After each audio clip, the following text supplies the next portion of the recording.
Success को समझने के लिए फेलियर को समझना भी उतना ही जरूरी। संदीप भैया एपिसोड 4 टीवीएफ की एक सीरीज। मैं कल ही इस एपिसोड को देख रहा था यार, व्हेन आई रियलाइज्ड कि आपने मेरे रीसेंट वीडियो को यानी कि मेरी कैट एग्जाम स्टोरी को इतना ज्यादा प्यार दिया है। बट मुझे एक और चीज रियलाइज हुई यार कि मैंने उस वीडियो में अपनी कैट फेलियर स्टोरी तो बताई नहीं। मैंने आपको उस वीडियो में ये तो बता दिया कि मैं यहाँ से लेके यहाँ तक कैसे पहुंचा, यानी कि अपने बीकॉम से लेके आईएम तक कैसे पहुंचा। बट यार ये जर्नी कभी भी ऐसी नहीं थी, ये लीनियर नहीं थी, क्योंकि मेरी कैट जर्नी 2 पार्ट्स में थी। First part of failure CAT 2019, जो मेरा कैट का फर्स्ट अटेम्प्ट था एंड बहुत बुरी तरह से फेल हुआ था।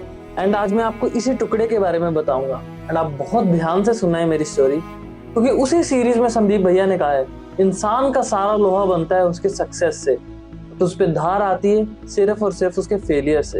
एंड चलो जानते हैं मेरी क्या कहानी थी, किन चीजों की वजह से मैं फेल हुआ। एंड बार बार फेलियर्स के बारे में इसलिए बात करता हूँ क्योंकि इससे आप लोग सीख लो एंड इससे मेरा भाई सीख ले, इवन जो प्रिपेयर कर रहा है कैट के लिए। तो चलो चलते हैं बैक स्टोरी। मई 2019 मैं बहुत मुश्किल से 1 लाख रुपया अर्न करता हूँ, सेव करता हूँ एंड अपना मन बनाता हूँ कि I want to go into IIM and मुझे कैट एग्जाम देना है। जून 2019 में मैं फाइनली डिसाइड करता हूँ कि मैं कैट की कोचिंग लूंगा एक ऑफलाइन सेंटर से चंडीगढ़ में। मैं और मेरे 3 दोस्त एक साथ हम जाते हैं चंडीगढ़, वहाँ एडमिशन लेते हैं, हम अपना एक पीजी लेते हैं एंड हम स्टार्ट करते हैं अपनी प्रिपरेशन जर्नी। और यहाँ से ही मेरी सबसे बड़ी गलती स्टार्ट होती है, कैट को ना जानना। मैं हमेशा से बोलता था कैट एग्जाम के बारे में जानो। मैं इसीलिए बोलता था यार कि जब मैंने एडमिशन ले ली ना कोचिंग इंस्टीट्यूट में, तब तक मुझे पता ही नहीं था कैट होता क्या है, क्या कितने सेक्शंस होते हैं, कितने घंटे होते हैं, कितने घंटे का एग्जाम है, कितने क्वेश्चंस आने हैं, परसेंटाइल क्या होता है, कुछ भी नहीं पता था। बस एडमिशन ले ली। आपकी प्रिपरेशन का फर्स्ट मंथ तो इसी चीज में जाने वाला है कि कैट एग्जाम क्या है, क्या सिलेबस आता है, थोड़ी सिटिंग बनाने में टाइम, आपका 1 महीना तो इसमें जाएगा ही जाएगा पूरा ओवरऑल आदत डालने में। मेरी यहाँ स्टार्टिंग से ही गलती थी, मेरा बेस ही बहुत खराब बना, तो आगे चीजें भी खराब होनी ही थी। जुलाई 2019 कैट को 5 महीने। अब तक हम पीजी में अच्छे से प्रॉपर सेट हो चुके थे, खाना पीना थोड़ा हो गया था रेगुलर एंड क्लासेस बहुत अच्छी जा रही थी मेरी। मैं क्लासेस में बहुत अच्छा परफॉर्म कर रहा था, स्पेशली क्वांट की क्लास में मुझे बहुत इंटरेस्ट आता था। DILR में मेरा बहुत अच्छा जाता था एंड VARC नहीं मेरा अच्छा जाता था, उसमें मैं काफी लैक कर रहा था। बट ओवरऑल क्लासेस ठीक थी, बट सेल्फ स्टडी कहीं नहीं थी। मैं स्टार्ट से बोलता आया हूँ ना आपको कि सेल्फ स्टडी करो करो करो, तो इसलिए बोलता आया हूँ कि मेरी गलती ये थी कि मैं सेल्फ स्टडी करता ही नहीं था। क्यों नहीं करता था उसका भी रीजन है। पहले तो मैं गया जून जुलाई में स्टार्ट की मैंने सेल्फ स्टडी, मैं प्रिपरेशन करता था, बट एक जिद्दी था कि ये क्वांट का क्वेश्चन या DILR का क्वेश्चन ले लिया ना, इसको बैठ के मैं ही सोल्व करूंगा, ना सॉल्यूशन देखूंगा ना किसी की हेल्प लूंगा, मैं ही करूंगा। और लिटरली वो एक एक क्वेश्चन पे मैंने आधा घंटा, 1 घंटा, 2 घंटे लगाए हैं। अब आप बताओ इसके बाद पढ़ने का मन करेगा? नहीं ना। वही जुलाई एंड तक मेरी सेल्फ स्टडी करे आज बिल्कुल चलेगी, मुझे इच्छा ही नहीं होती थी यार कि मुझे सेल्फ स्टडी करने बैठना भी है। तो ये हुई मेरी दूसरी गलती। सबसे पहले तो सेल्फ स्टडी ना करना। सेल्फ स्टडी के पीछे मेरा रीजन था, वो जो ईगो थी मेरे अंदर कि भाई मैं क्वेश्चन छोड़ूंगा नहीं। तो कैट में हमेशा बोला है CAT is all about elimination and selection, वो चीज मैं सीख नहीं पाया। अगस्त 2019 यानी कैट को 4 महीने। अगस्त तक अभी मेरी प्रैक्टिस करने की आदत नहीं थी, और ऊपर से चंडीगढ़ है यार, तो घूमना फिरना हम चारों लोगों का बहुत था। हम कभी ट्रिप्स पे जा रहे हैं, कभी बाइक ट्रिप पे जा रहे हैं, कभी क्लब्स जा रहे हैं, कभी शॉपिंग के लिए, कभी गेड़ी के लिए। तो यार वो टाइम मैंने बहुत ऐसे वेस्ट किया। एंड थर्ड सबसे बड़ी गलती क्या थी, अभी तक मैंने मॉक ही नहीं दिया था। एक मॉक दिया था, मुझे याद है, वो था बिल्कुल स्टार्ट पे, प्रिपरेशन के अराउंड फर्स्ट महीने में ही दिया था, तब नेगेटिव मार्क्स आए थे। उसके बाद मैंने कभी अच्छे से बैठ के मॉक दिया ही नहीं। तो यार आप लोगों को मॉक देना ही देना है। Since we are talking about mocks, I'm so excited to tell you guys about India's first ever AI mock test by iQuanta. अभी तक यार मॉक्स को एनालाइज करने में बहुत टाइम लगता था, बट iQuanta ने अपने मॉक टेस्ट में इतने ज्यादा फीचर्स डाले हैं जिसकी वजह से आपको बहुत टाइम सेव होगा। फीचर्स जैसे कि goal tracker, error tracker, AI based mock analysis and video solution of each and every question. इन सभी चीजों से आपका इतना टाइम बचने वाला है, इतने अच्छे से आप मॉक एनालाइज कर सकते that you will literally enjoy analysing your mock test. Sectional wise, topic wise, difficulty wise analysis, हर तरह के एनालिसिस कर सकते हो। Plus you will get the video solutions as well. Also if you like their free वाला mock test, तुम पूरी की पूरी मॉक टेस्ट सीरीज भी अनलॉक कर सकते हो। All you have to do is click the link in description, come to this page, apply this coupon code and get this mock test series just for 3999 only. So click the link in description and let's continue to our video. September 2019, cat को 3 महीने।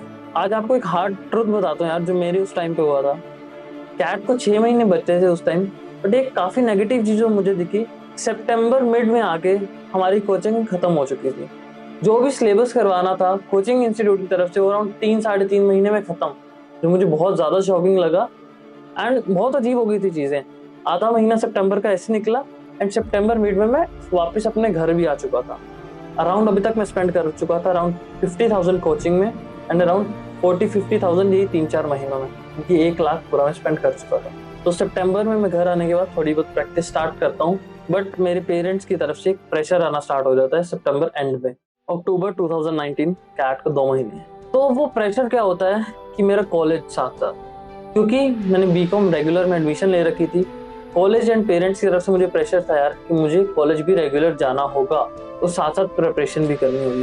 भाई मेरे यहाँ से 40 kilometre दूर मेरा college था। सुबह पहले 1.5 घंटा पहले निकलना, ठीक है, फिर वहाँ कॉलेज तुम पूरा टाइम रहते हो, 3:30-4 बजे तक कॉलेज होता है, वहाँ से फिर 1.5 घंटा लगा के वापस आना, शाम तक मैं पहुँचता था। फिर उसके बाद ट्यूशन जाना, क्योंकि बीकॉम थी। इसकी वजह से मैं तो उस टाइम पे इतना सब हैंडल नहीं कर पाया एंड मेरा अक्टूबर ऑलमोस्ट ऐसे ही गया, बहुत कम प्रैक्टिस के साथ। यहाँ से बहुत लोगों का ना क्वेश्चन आता है मेरे को कि भैया मैं कैट का एग्जाम कब दूँ।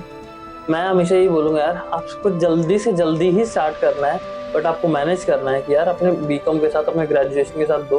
बट मेरी तरह नहीं यार कि मैंने स्टार्ट से ही ऑफलाइन जाके किसी और शहर में रह के करने लगी। तभी मैं बोलता हूँ ऑनलाइन कोचिंग लेना बेटर है, अगर आपकी ग्रेजुएशन के साथ साथ प्रिपरेशन चल रही है। इससे आपका टाइम भी बहुत बचता है, आने जाने का, किसी और सिटी में रहने का बहुत चीजें होती हैं एंड पैसे भी बचते हैं। इन केस अगर आपका नहीं हुआ, आप नेक्स्ट ईयर अपने फंड्स अच्छे से यूज कर सकते हैं। नवंबर 2019, कैट को सिर्फ अराउंड 20-25 डेज। नवंबर 2019 में फाइनली मैं सीरियस होता हूँ यार, नहीं मैं क्लासेस कम जाऊंगा, मैं कॉलेज कम जाऊंगा, मैं अपनी ट्यूशन कम जाऊंगा, मेरे को एक बार अब ये तो अच्छे से दे रही है। मैं फाइनली मॉक्स देना स्टार्ट करता हूँ एंड फाइनली मैं आरसीएस पढ़ना स्टार्ट करता हूँ। अभी तक मेरी वीईआरसी की तो बिल्कुल तैयारी नहीं थी। मेरा एलआरडीए अच्छा था, काफी अच्छा था, एंड उसके बाद मेरा क्वांट जो था ठीक चल रहा था यार, क्या मतलब पास हो सकता था उससे, बट वीईआरसी के तो लगे पड़े थे उस टाइम पे। तो स्टिल मैंने मॉक्स देना स्टार्ट किया। जब मैं मॉक्स देने लगा ना, तब मुझे रियलाइज हुआ भाई तेरी तो सिलेबस ही कंप्लीट नहीं है, जो वीईआरसी तो तेरे को आता ही नहीं है। तब मेरे को रियलाइज हुआ भाई रीडिंग करनी चाहिए थी, आरसीएस सॉल्व करने चाहिए थे, प्रैक्टिस करनी चाहिए थी। अब कितने ही मॉक्स देके क्या ही फायदा होता। फिर वही नवंबर मंथ ऐसा गया, मॉक्स दिए, कुछ ना दिए, 5-10 मॉक्स दिए। जो मॉक्स भी ज्यादा देता अच्छे से, शायद उनको एनालाइज अच्छे से कर लेता ना, तो तब भी हो जाता। तो फाइनली डी डे आता है, हम चंडीगढ़ फिर से जाते हैं चारों दोस्त एग्जाम देने। एग्जाम दे लेते हैं, ऑब्वियसली अच्छा नहीं गया था। फाइनली मेरे आते 65 परसेंटाइल। एक्सपेक्टेड ही नहीं थे यार, क्योंकि ना कुछ आता था ना जाता था। एलआरडीए में बहुत अच्छे आ गए थे, कुछ 95 परसेंटाइल, तो बाकी 2 सेक्शन बहुत खराब गए। हम चारों बहुत अच्छे दोस्त थे, बेस्ट फ्रेंड्स की तरह। उनमें से हमारा एक दोस्त पारस जहांगीर, उसको IIM बोधगया में एडमिशन मिल जाती है, यानी कि वो मेरा भी सीनियर ही है अब। उस टाइम पे ये बहुत खुशी थी, चलो उसकी एडमिशन हो गई है। अब नेक्स्ट ईयर में फिर से प्रिपेयर करूंगा नहीं करूंगा, बट वो भी IIM बोधगया में है। वो IIM बोधगया में गया, वो प्लेस हुआ BNY मेलन्स में। अगर आपको उसकी भी कभी स्टोरी जाननी है तो बताना, उसको भी चैनल पे लेके आएंगे। तो ओवरऑल ये थी यार मेरी कैट फेलियर स्टोरी।